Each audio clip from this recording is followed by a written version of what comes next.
26শে জানুয়ারি দেশের প্রজাতন্ত্র দিবস। গোটা দেশে দিনটি উদযাপনের প্রস্তুতি চলছে। রাজ্যেও সেই প্রস্তুতিতে বিন্দুমাত্র কমতি নেই। বুধবার আসাম রাইফেলস ময়দানে প্রজাতন্ত্র দিবস পালনের রাজ্যভিত্তিক কুচকাওয়াজের চূড়ান্ত মহড়া সম্পন্ন। কার্যত 1935 সালের ভারত সরকারের আইনের পরিবর্তে 1950 সালের 26শে জানুয়ারি সর্বভারতীয় সংবিধান কার্যকরী হওয়ার ঘটনাকে স্মরণ রাখতে দিনটি সাধারণতন্ত্র বা প্রজাতন্ত্র দিবস হিসেবে উদযাপনের সিদ্ধান্ত গৃহীত। মূলত দিনটি ভারতের একটি জাতীয় দিবস। মূলত এই দিনে ভারতীয় গণপরিষদে সংবিধান কার্যকরী হলে ভারত একটি গণতান্ত্রিক রাষ্ট্রে পরিণত হয়। এর পরিবর্তে গোটা দেশে 26শে জানুয়ারি দিনটি সাধারণতন্ত্র বা প্রজাতন্ত্র দিবস হিসেবে পালিত হয়ে আসছে। এবারও এর কোনো ব্যতিক্রম নেই।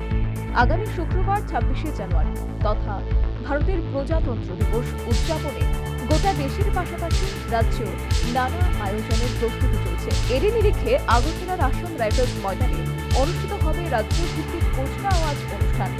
বেশ কিছুদিন অনুশীলনের পর বুধবার সকালে আসাম রাইফেল ময়দানে অনুষ্ঠিত হল রাজ্যভিত্তিক কুচকাওয়াজের চূড়ান্ত মহড়া। এতে বিভিন্ন আরক্ষা বাহিনী এবং স্বেচ্ছাসেবী সংগঠনের জওয়ানরা প্যারেডে অংশগ্রহণ করেন।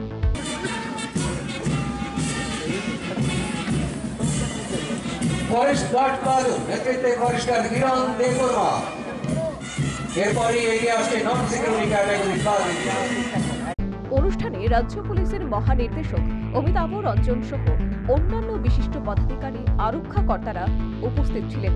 ব্র্যান্ডের তালে জওয়ানদের সারিবদ্ধ মার্চ পাস্টে ছিল একটা গুরু গম্ভীরতা এবং দেশাত্মবোধকতার পূর্ণ আবেশ।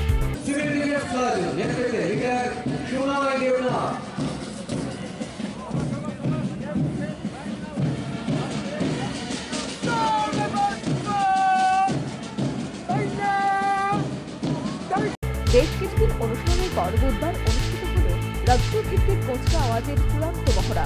মাঝে বৃহস্পতিবার একদিন বিশ্রাম। শুক্রবার সকালে আসাম রাইফেল ময়দানে অনুষ্ঠিত হবে প্রজাতন্ত্র দিবসের রাজ্যভিত্তিক কুচকাওয়াজের মূল অনুষ্ঠান। ব্যুরো রিপোর্ট, নিউজ ভান্ডার।